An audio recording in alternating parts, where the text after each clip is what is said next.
So the way I've always done business is I like people to get really good at one thing. As far as me being the owner and the people underneath me, they get really specialized.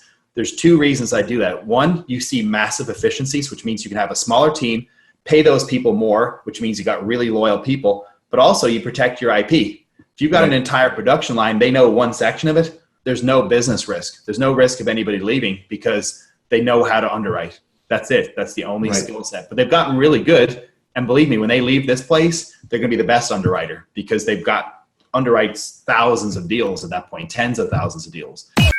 Welcome to the Accelerated Investor Podcast with Josh Cantwell. If you love entrepreneurship and investing in real estate, then you are in the right place. Josh is the CEO of Freeland Ventures Real Estate Private Equity and has personally invested in well over 500 properties all across the country. He's also made hundreds of private lender loans and owns over 1,000 units of apartments. Josh is an expert at raising private money for deals, and he prides himself on never having had a boss in his entire adult life. Josh and his team also mentor investors and entrepreneurs from all over the world. He doesn't dream about doing deals. He actually does them, and so do his listeners and students. Now sit back, listen, learn, and accelerate your business, your life, and your investing with the Accelerated Investor Podcast. Hey everybody, what's going on? Welcome back to Accelerated Investor. I'm so excited to be back again with you wherever you're at today as things kind of unpack and unthaw from coronavirus. For the past couple of weeks, I've been telling people, hey, it's great to talk to you while you're in your home. And now everybody's able to, get back to the gym. Gyms are opening up. The beaches are opening back up. People are out going for walks, working from home. Offices are open back up. So wherever you catch this podcast, I'm excited that you took time to listen to it and I could be part of your day. Today I have a special guest. His name is Lee Kearney. Lee and I have been friends going back known each other for over 10 years. Really gotten to know each other much better just in the last actually year or two. I have some joint business partners and some deals that we've been involved in as partners. And Lee is just an absolute stud investor. Let me give you a kind of a formal introduction. Lee is for sure one of the nation's most active, busiest, and most successful residential real estate investors. He's done over 7,000 transactions in the last 15 years, totaling over $500 million worth of real estate. He operates out of Florida, but does deals in multiple markets across the country. And he often will close as many as 30 to 50 deals in a single month. And when you have that kind of production line, that's exactly what we need to talk about is how do you create scale? How do you create business process and a production line to do 30 to 50 deals a month or over 300 to 600 deals a year? Again, his name is Lee Kearney. He's an absolute genius. Lee, thanks for joining us today on Accelerated Investor. Well, thanks for having me on the show. Yeah, Lee, I appreciate it. So Lee, let's talk for a second about understanding your particular business. I think anybody that listens to this and says, hey man, this guy's closing 30 to 50 deals a month, hundreds and hundreds of deals a year. What does it take to create something like that? You've obviously an expert at creating this, what we call production line. And so I'd love to talk about that today.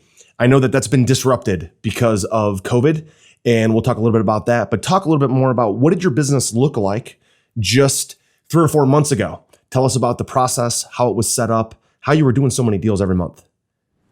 Sure. Basically, I view real estate like a production line. But also believe there's different areas of real estate.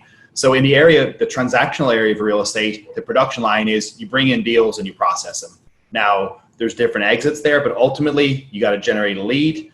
You turn that lead into a contract. You either assign it or you close on it, and then you do one of typically 3 things in our case. You fix it up, rent it, and then refi it, or you just wholesale it or wholetail it, which is a very, very mild rehab, or you retail it and then you fully rehab and retail it. So that's really the transactional side. But then you've got the passive side, which is we'll use some of that capital to either lend it out. That would be one passive area that we're involved in. We also coordinate other investors' capital, lending to other investors. So that's another arm of our business. And then the other area for us that's passive is going to be the long-term holds. So that's my business in a nutshell. But that production line at the beginning is what generates the revenue that allows us to do all these other things. So I look at separate businesses within a business, because really when you look at the rental model with a buy and hold, completely different than flipping a house. And the area where they intersect is obviously the buy, rehab, rent, and then refi. That will be one area where they do intersect. But I've realized there's different levers that move each one of those businesses, and you've got to not treat everything the same. For those who don't know, I'm in the cannabis business, and people often say, well, cannabis and hemp are the exact same. I'm like, the plant might be the same, but they're completely different businesses. Real estate's like that in a lot of ways, because you get into the lending side of the business. Yes, the widget's a house, but you're on the complete opposite side of that trade, and the business model is different. The things that matter are different. And I like real estate for that reason, but I've also recognized just because you're good rehabbing a house, you might be a terrible wholesaler. Just because you're a good wholesaler doesn't mean you're going to be a good rehabber. And just because you're a good rehabber doesn't mean you're going to be a good landlord. And even then, if you start lending your capital, you may be a terrible lender. So the skill set that we acquire in one area of real estate, I have found, unfortunately, doesn't translate over. And so I almost treat each part of the business as a new learning curve and try to really perfect that craft and get really good at whatever area of real estate I'm going into, because they're just different. Gotcha. Awesome, Lee. So talk a little bit about your team. You talk about doing all these transactions, bringing in deals, marketing for deals, and then spitting them out the back end, including lending. Tell us about the team that it takes to build something like that, and what do some of the people do? Who are some of the key players in your business that help you drive it forward? Absolutely. Well, I will say this. 6 years ago, when the hedge funds were buying, my team was up at 35 people. So we had a massive team. I believe our biggest month was well over about 250 transactions 1 month. I mean, it was bananas. I mean, that was a big team. We had several people just putting out signs. We had a team just changing locks. We had a team just taking pictures. I mean, that was very, very specialized, and had multiple people in those specialized roles. Now we've reduced, as we come to the end of the market cycle, we've tried to reduce our purchases, be more strategic in what we purchase. So we're not buying duds. There's no more appreciation left in the market. In fact, when we look at something we underwrite today, we look at downside risk. So we're actually underwriting at 10% lower, higher rehabs. And so for that reason, the volume has slowed down. But I'll talk about what's going to happen in the next couple of months. So the key players are really people at each part of the production line. So in the case where we bid at auctions, I've got someone scrubbing the auction lists and underwriting them, and then I do final underwriting. And in a case where we deal with sellers, we have to look at where we pull our lists from, whether we scrape the list ourselves or we buy the list. Then it's most important, whether you scrape it or buy it, it's what you do with that list. So we take out all of our non-sellers, because we've realized when you buy directly from a seller, that the secret sauce there is identifying who is not your seller.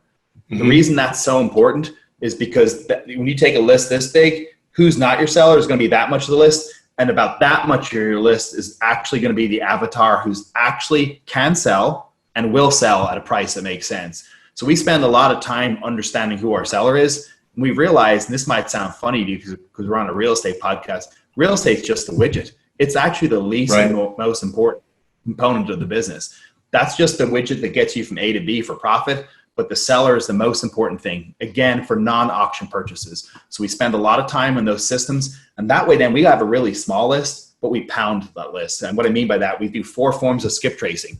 So we spend a lot of time skip tracing. So that's a big effort. Then we have an opening sequence, which goes over to the Philippines. And those people, their only job is to build rapport. At that point, then we hand deliver really warm leads to our closer. And the only thing he does is close. He doesn't even underwrite, he just closes. So the way I've always done business is I like people to get really good at one thing. As far as me being the owner and the people underneath me, they get really specialized. There's 2 reasons I do that. One, you see massive efficiencies, which means you can have a smaller team, pay those people more, which means you got really loyal people, but also you protect your IP. If you've got an entire production line, they know one section of it, there's no business risk. There's no risk of anybody leaving because they know how to underwrite. That's it. That's the only skill set. But they've gotten really good. And believe me, when they leave this place, they're going to be the best underwriter because they've got underwrites thousands of deals at that point, tens of thousands of deals. So that's generally the way our production line works. And then after we get the contract, there's a processing team. And then there's a disposition team. And now overseeing all of this is an accounting team. Anything to do with money goes with my accounting team. In fact, they're so good. They manage both the cannabis operations in Oklahoma. They manage the real estate education, as well as real estate, as well as multiple real estate portfolios. So it's a really skilled team. They know how to process, and that's translated even across different industries. So that's my team in a nutshell. Is my chief operating officer, which is Ken, general manager, Aaron below that. And then we've got 1 to 2 people in each department. We've got an accounting department, pre-acquisitions, we have processing, disposition. That's really it. It's the field service kind of transcends. One thing we did several years ago is we had our field service people do everything. So whether you're putting out a sign, changing a lock, minor repair, taking photos, inspection, writing a punch list, we cross-trained them to do everything. And that's one thing I would say to you. When you got people in the team, when you got people outside the office, they should be able to do everything. And then the people in the office are a little bit different, but even then we try to cross-train. So a big key component of my business, I make stuff simple. In 2013, when we did well over 2,000 transactions in that 1 year, wow, we did it off a Google Doc. And actually it was a series of Google Docs. People spend all this money on a CRM and ERP. They think that that's what's going to make them money. Right. The most important thing in scaling a business is having the right systems and processes, the right people, and giving them the right tools. Now, that's one place I see a lot of business owners fail. They give their team a laptop and expect them to be processors to process a huge amount of work. If you went around my office now, about half my team's here, half of them's virtual still. We're kind of going through a transition, depending on whether they got kids or not because of school closures. Yeah, sure.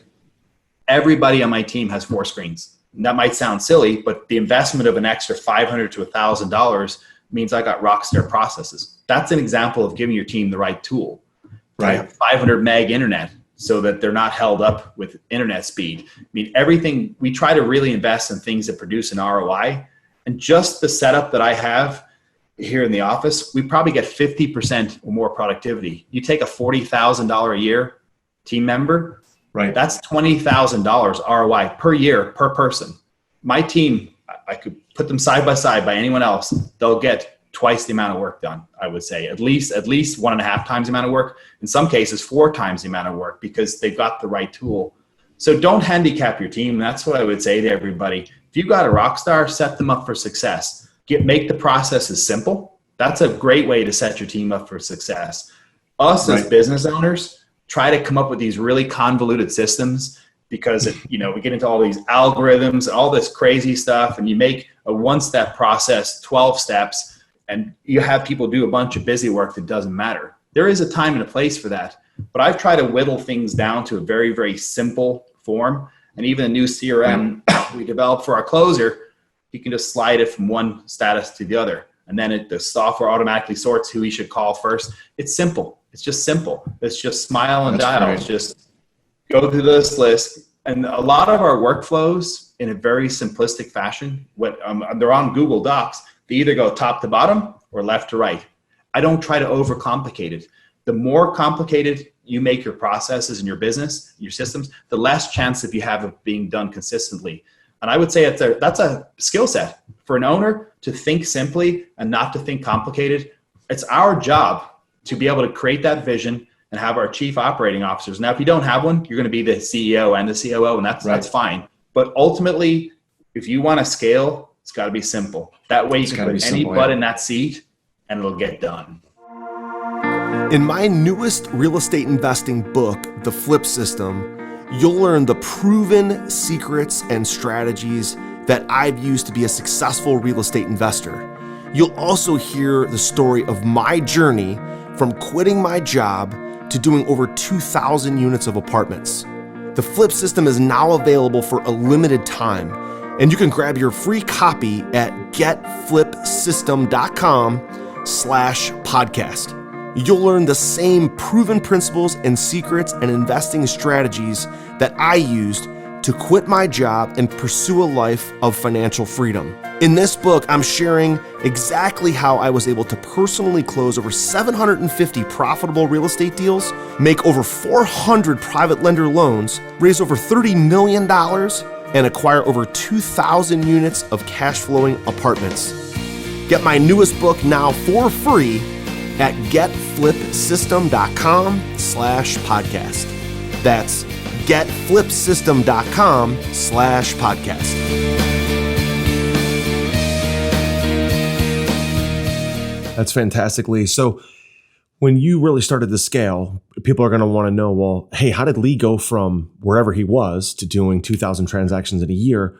What would you pinpoint as maybe the one or two critical hires that allowed you to have a big impact on your scale?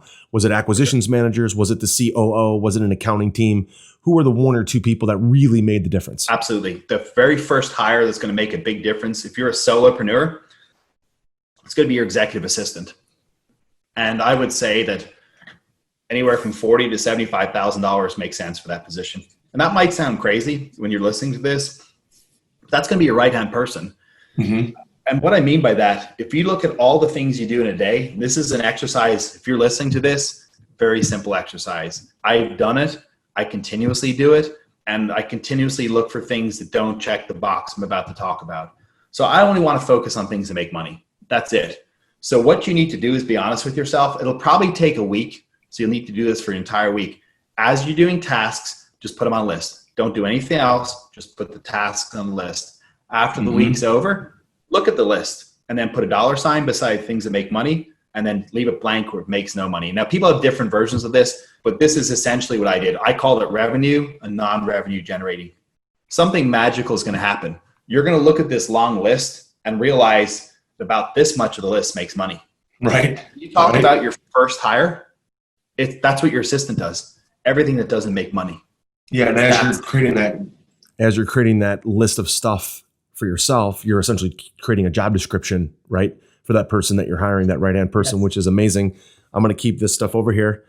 You're going to give her, him, everything else, this big pile of list over here. And of course, organize it, give them structure so they can be successful.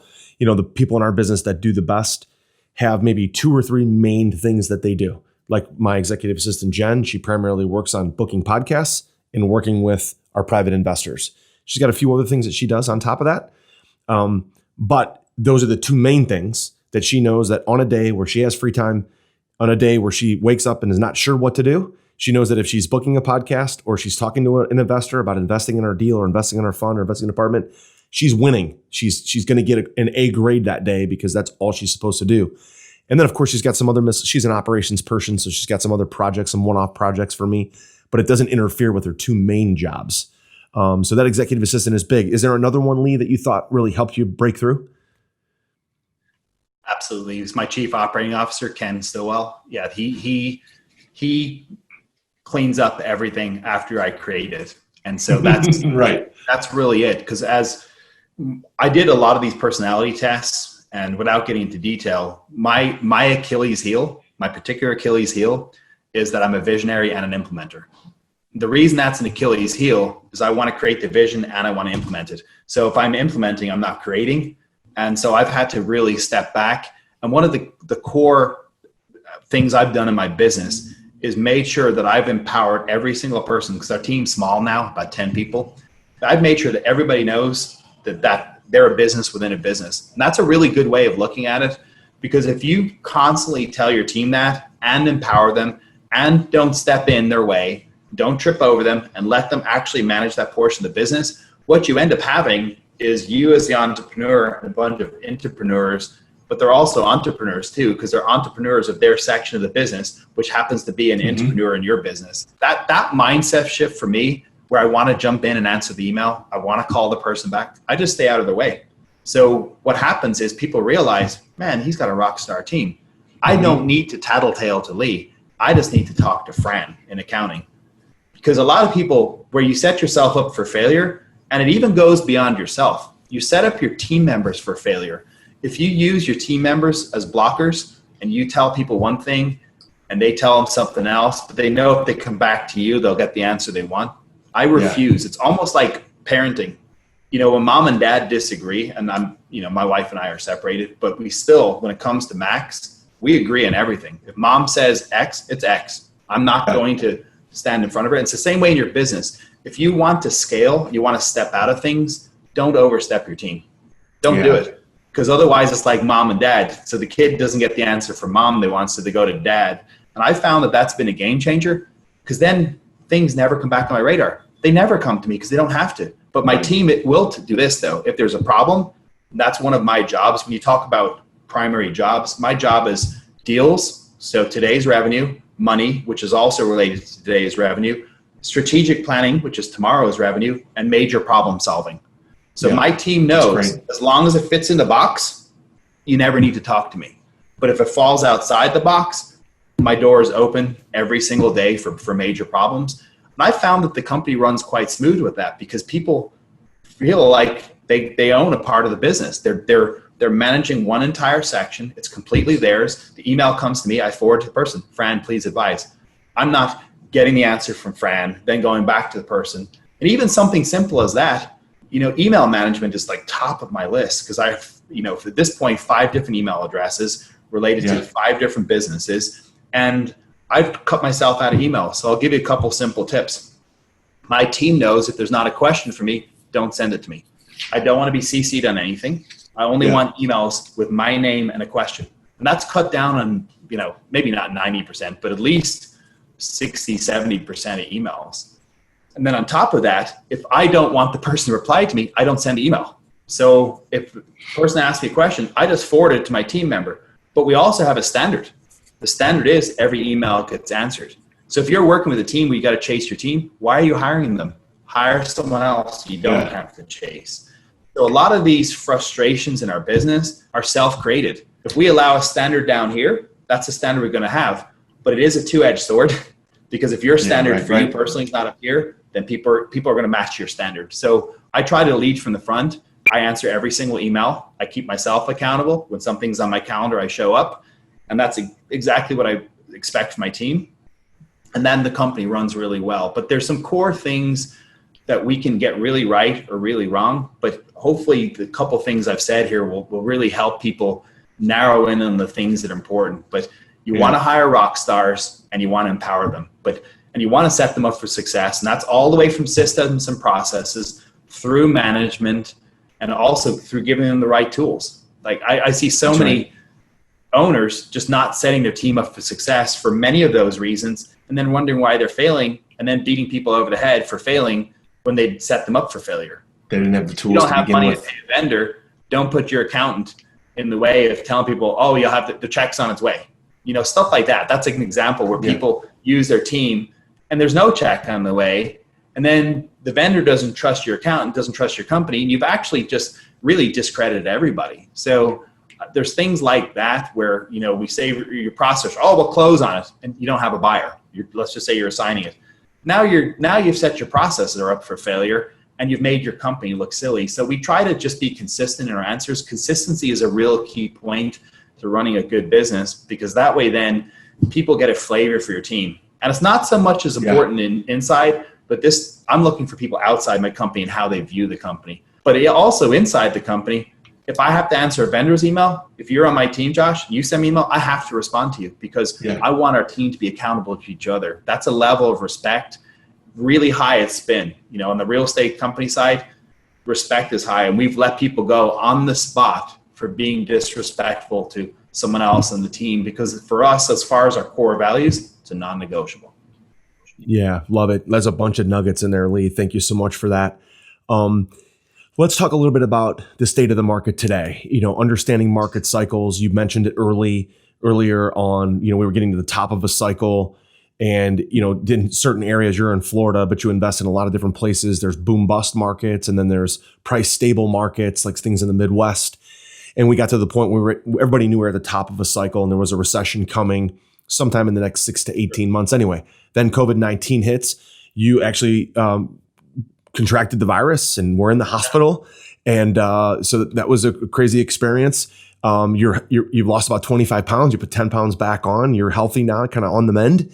So I appreciate that. I'm glad you're able to jump on now. But talk about your business has had a pretty significant amount of disruptions. We were talking about this getting ready. Transactional business, a lot of deals coming in. A lot of things changed. Sellers backing out, buyers backing out, private lenders changing terms, and lenders changing terms. So just talk to all the upheaval that you've seen recently. And then secondly, we'll talk about what does this look like on the back end of this. Now that things are starting to calm down, unfreeze, unpack, what does the next 6 months look like for your business? So just talk about the disruption part. Let's go there first. Well, so several things happened. Institutional lenders were canceling the day and the week of closing on refis and on purchases. So that cut off money. We had private lenders stop lending new money. That cut off new money. And then we had other private lenders reduce terms, which also cut back in cash flow. Then we had lenders for our buyers delay closing. So that cut off our revenue coming in. Mm-hmm. And then we had sellers on our seller direct platform where there was a moratorium put on foreclosures and tax deeds. So you have a list built around chasing people in foreclosure, and everyone just goes, I'm not getting kicked out. So right. Where's the distress, right? And there's no good answer for that. So overnight, we realized that every area of the transactional side of our business, now rental business is different. As long as you're collecting rent, it's good. Yeah, we've collected all of our rents for April and May. We've done well. And I'll get to that in a moment because I know that there's people getting hit and there's people not getting hit. But I want to talk about this. This actually exposes a weakness in your buy and hold. So this particular, everything that's going on. So on the transactional side, as I went through, every part of that was hit. So now I had to work on new money. I had to work on renegotiating terms. I had to figure out how do I short the revenue cycle. So now it's more wholesale, less retail. So we're still going through that transition. But that 2 month gap cost my business at least $1 million, at least $1 million, because if you've got $30-40 million worth of inventory that's sitting there, you're paying interest on. Sure. You do the math just on that, and then you add in contracts you would have normally got on the buy side that didn't come through. All the opportunity cost. So this was a 7-figure hit for my business. On top of that, I'm laying in hospital where in one of my other businesses, it went down 80% in March and 60% of our team was let go while I was fighting for my life in hospital because I had to hand over the reins. That was tough. You say that's tough. It's like so casually that what you just described is it's hell. It's business hell and personal hell. It's health hell all at the same time. So I'm super excited that you're able to pop on today and you and I could reconnect and talk about it. So now that your health is coming back, things are starting to unfreeze. Private lenders are coming back on platforms. The secondary market is starting to unfreeze for people making private lender loans, especially on crowdfunding platforms and selling them to the secondary market. Help me understand and help our audience understand the next 3 to 6 to 9 months. What are you forecasting for your business? How do you think things are going to unfold? Sure. I think we call it the gap. So we got to crawl our way out of the gap, which is probably going to take us. And the gap is really that point where nothing happened for March and most April and even to early May. So now that we've identified that point in time, we want to make sure we get stuff sold so we can get that revenue cycle completed. We want to make sure we can get new contracts so we can bring new revenue in. And we want to sort out the issues of getting more capital. So I'm working on I look at each thing as a separate problem because if you got deals and no money, you're dead in the water. Right. Got lots of money and no deals, there's nothing coming into your production line. So the team is stable. So I've got people, once we get deals, that part of the production line is fine. What we've really done is focused on getting more deals and more money. So on the deal side, we added 2 new sources of lists, and we've been optimizing those lists. That's where I've spent a lot of my 3 to 4 weeks. So the projects that I work on, where I spend my day, is optimizing and I look at Florida as one market. So people look at Tampa, Florida, and say, "Well, I'm a Tampa guy. I'm a Florida guy." So we pulled statewide lists, and we've been working on optimizing those. And I've actually 3x the lists. So once the moratorium gets lifted, and with everything that's happening that we predict in the next 30 to 60 days, our list, and we use this time wisely. So although revenue got hit, we built a system that's going to spit out 3 to 4 times the amount of money. So I'm really proud of the time that me and my partners and my programmers spent, because we use that downtime to build a rocket ship. And I'm confident we have a platform that can do at least 100 deals a month, and they're highly profitable. I've never seen greater wholesale deals than I have in the last 90 to 120 days, because now instead of most wholesalers are used to making 5-10 grand, we're getting 20, 30, 40, $50,000 hits regularly. So and you see different versions of this on social media. You know, everything's great on social media, right? Very few people have a bad day or really broadcast that. But we use the downtime to build big systems. And that goes back to my original point. You want to know how you scale? You build a really good system and you build really good processes. We got our CRM completed that's now going through beta testing. I couldn't make sense of Podio or anything else the way my business model works with big bulk lists coming in. So we built a custom system that now suits our needs, and it allows that production line. We can pour in thousands of leads a week, and everything. That's fantastic. Nothing falls through the cracks. So I just try to really think strategically. Now, but it was tough. You talk about the end of mid-March to mid-April, I was basically in bed. So I didn't broadcast that and tell a lot of people that, but I was doing, Zoom calls from my bed, just turn the video off. I was sleeping 14, 16 hours a day. So this was a huge kick, both for the business, and it was frustrating. Imagine being in bed, and you probably know this actually. Sure.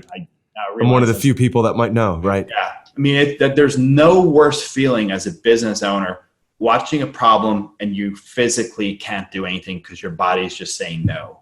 Yeah. That to me was the mental thing I had to get over. But now I'm in problem solving mode, new revenue. And like my mentor told me before he passed away, this was back in 2008. I remember we went through something similar, and he said, you can do nothing or you can sell your way out of it. So right now, revenue, incoming revenue, sell your way out of it. Yeah. All the problems in the world. Are you ready to automate and explode your real estate investing?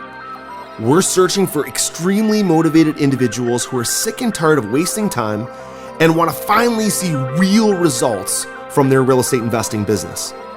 We're searching for investors looking to get to the next level and become a bigger, better version of themselves while being a more successful real estate investing entrepreneur. Apply for mentoring and coaching at joshcantwellcoaching.com/podcast. That's joshcantwellcoaching.com/podcast. Well, Lee, the thing that we're seeing too is, and I just did a call with the vice president of market economics for auction.com last week. And you might know Darren. He used to be at Darren Bloomquist. Yeah. He's a great guy. And but what he was explaining is, supply is down about 55% if you look at what's coming out of the MLS and the National Association of Realtors. And so, but demand is only down about 20%. And they measured that by new buyers going on tours with realtors. That was a stat that came out of Redfin. So supply was already tight. Now you have supply even less, which means prices actually went up in the last 6 to 8 to 10 weeks. And so if you're a wholesaler at your volume and you're providing supply to the market, you're doing the extra work of going through the lists, vetting the lists, calling the sellers, getting them under contract, bringing those products to the market. You now have less competition because a lot of people are out of the market, but you have a lot of people still wanting properties and a lot less supply to choose from. So that's where your spread's getting bigger. Makes absolute sense. I don't even have to see your checks to know that makes absolute sense, to see that the economics, the supply and demand adds up, that those spreads would get larger because people have less to pick from and prices are going up. It's really a unique situation to be in. So Lee, short term. So what happens over the next 3 to 6 months? Because that's really short term. There's going to be things that start to unpack. What are you seeing in your business? How are things being impacted for the next couple months? Sure. So common sense would dictate, as I look at the last cycle, we're in a judicial state here in Florida. So are we in Ohio, It started, but it takes a while for it to wind up.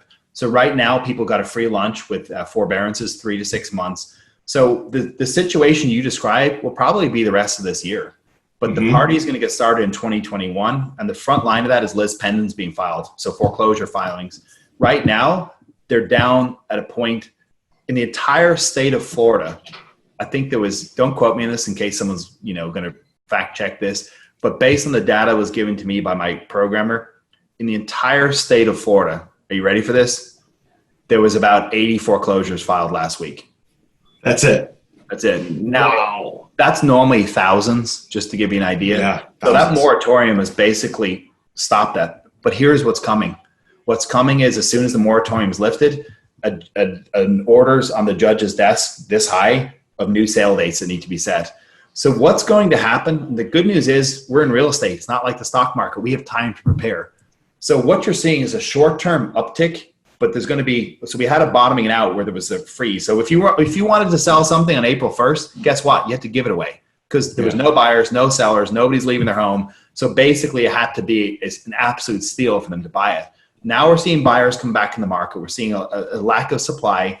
So we've got a short-term uptick. We got crazy low rates. But what's coming in the background, the storm's brewing, is the supply of institutional inventory.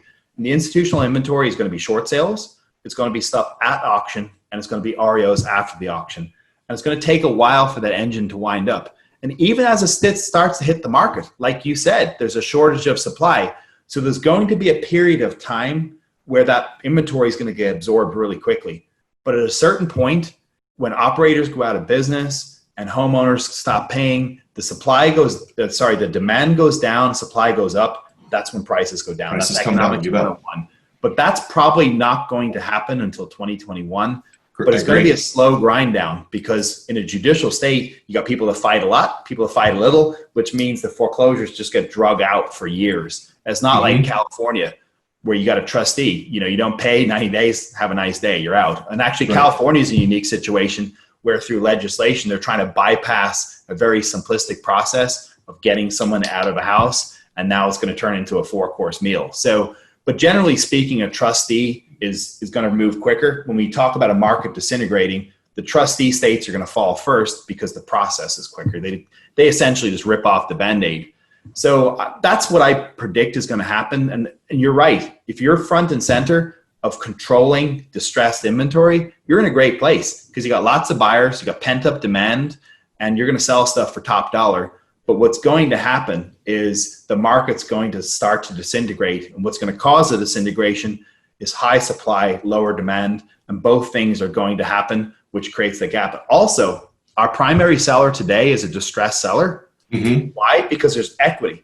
Let's talk about what happens when people go into foreclosure. Their debt goes up because they've stopped paying and prices are coming down. So that's why you see people go underwater because you have two things working against each other. Eventually they meet in the middle where there's no equity. And then the debt keeps going up and the price keeps going down. And that's when you see the shift of people, those percentages they talk about in markets of people underwater or nationally. So all that stuff is getting started, but it's like an engine. It's got to wind up. It's going to take a while. And we need to be positioned as investors to change our strategy. So now, go ahead. Lee, it feels like, you and I were both in the market in 2006 and 2007. And really the peak was, most people don't know this, wasn't 2008. Everybody talks about 2008. That's when all the foreclosures actually reared its ugly head and it became public knowledge. What you're talking about of 2020 feels a lot like 2006 because the peak of that thing was really in July, maybe August of 06. And then you got into 07, and that's when Bear Stearns went bankrupt, and that's when Lehman Brothers went bankrupt. And really, nobody saw it until the Great Recession began in 08. What you're talking about is where we are now is really like an 06-ish kind of time frame. And then in 2021, it'll be kind of like 07 when people are starting to see, here's a bunch of cracks are happening. Supply is going up, demand is going down. You got all these people on unemployment. A lot of those people won't be able to qualify for mortgages. So they're going to be out of the buyer pool, which is going to be even less demand. And so 2021 and then 2022 is going to feel like the 08, 09, where there's a lot less buyers, a lot of property to buy, a lot of things to scoop up. That's going to be the time in kind of 2022, 23 to begin then buying and holding again, buying. And then because now you're going to be at the back end of the bust and back on the market cycle of things going back up. Man, there's a lot of good thoughts. So a couple key things came to mind there. Number one, the difference this cycle, there's two major differences I see. Number one, you've got qualified buyers that want to pay but can't pay. That's a big difference from 08. They're very qualified buyers, but they physically, they don't have the means to pay. In 08, it was a bunch of ghost loans and stuff that were just, people should have never owned 10 homes. They shouldn't have even owned one home. So that's a big, big difference. Number two, Wall Street has institutionalized single family as an asset class. That didn't exist last cycle. So I'm very interested to see, I think it's going to be very bifurcated. Even within, you take Cleveland, there's going to be one area of the market that's going to tank like normal, and there's going to be other areas that's going to be held up because you've got institutional money, which is going to provide a support level that's going to be higher than what you and I would pay. because they got a lower cost of capital. So I'm very interested to see, but what we're betting on is our bread and butter. And I'll let everybody in a secret. My bread and butter, where I've made all of my appreciation, the best yields in buy and holds, is buying in C plus neighborhoods on financeable assets. Why? Because at the end of a cycle, they got pulled up in value by the higher price assets that nobody can afford. And they're still like decent areas that people want to live in. Mm-hmm. And also at the bottom of the market, you can buy them dirt cheap. Yeah. So if they're financeable, you sell them at the peak high, and the yield on your cash flow is really high during the whole period. I've played around with A, B, C, and for me in single family, a good working class neighborhood. And by the way, street A and street B can be completely different. You can have one with mowed and edged lawns and one next door where it's all rentals. So we try to sprinkle our rentals on those nice working class streets. We got massive appreciation. This may shock people, but timing the market is key. We made 250 to 300% appreciation on most of our buy and holds because we bought them low and sold them high. And as my mentor said, it's not important to call the top, but it's important to call the bottom. It's not important to call the bottom because you're typically going to bounce off the bottom for 2 or 3 years. But once you see that peak coming, don't get greedy, unload those assets. And that's how you maximize your rate of return, because people right now buying rentals at the top of the market, it's risky. And I see people bragging about taking 80% of a peak value out in a loan. Just because the bank will loan it to you doesn't mean you should borrow it. So I got my butt kicked 12 years ago. I don't want to do it again. So I'm trying to look at this a little bit more conservatively. And this may not be politically correct, but $1 in refi proceeds is not the same as $1 in profit. Right. You actually intention to pay it back. You've just taken a loan. So that's where I just don't necessarily agree with, certain people, the way they would view that. I want to be borrowing under 70%, maybe 65%, because I want to make sure that I've got the ability to cover debt. I've got actual equity, and I haven't stripped all the equity, because appraised value in a down market is way different than the market value. No doubt. Because you've got all the old appraised, the numbers from sales from 3 months ago, 6 months ago that the appraiser can pull in, and those no longer hold up. So you got a value that's way up here, and appraised value, an ARV value from 6 months ago versus what it will sell for today. They're looking back on what stuff sold for. Not forward, If you're selling, it's what it sells for today. Different values there. So I'm interested to see what's going to happen. But there is definitely a couple of anomalies that are different, but there's also things that are similar. If you've got investment neighborhoods where lots of investors buy, I believe that's going to go through the normal cycle. But Wall Street is going to be a wrinkle, and I don't know where that support level is going to be and how much the market's going to drop. And I think the banks are going to take a different approach with the borrowers that want to pay, are qualified buyers, went through this period of time where they couldn't pay. It doesn't make sense for a bank to foreclose on those people. So they're going to have to really look at this on a borrower basis and not have a one size fits all where everybody goes down the foreclosure production line, because ultimately they're going to shoot themselves in the foot. Yeah, because a lot of people that wanted their house that can afford it just can't afford it today.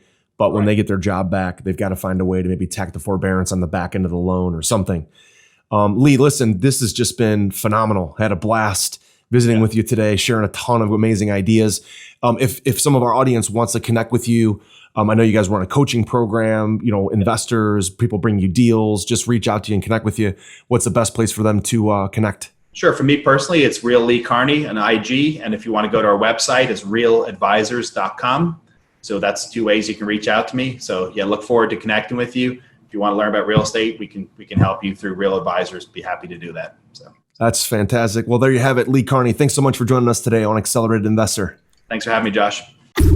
You've been listening to Josh Cantwell and the Accelerated Investor Podcast. Leave a comment on our iTunes channel and let us know what you want to learn next or who you'd like Josh to interview. While you're there, give us a 5-star rating and make sure to subscribe so you can be the first to hear new episodes. Follow Josh Cantwell and his companies, Strategic Real Estate Coach and Freeland Ventures, on all social media platforms now, and stay up to date on new training and investment opportunities. To start your journey toward the lifestyle you've always dreamed of, apply for coaching at joshcantwellcoaching.com.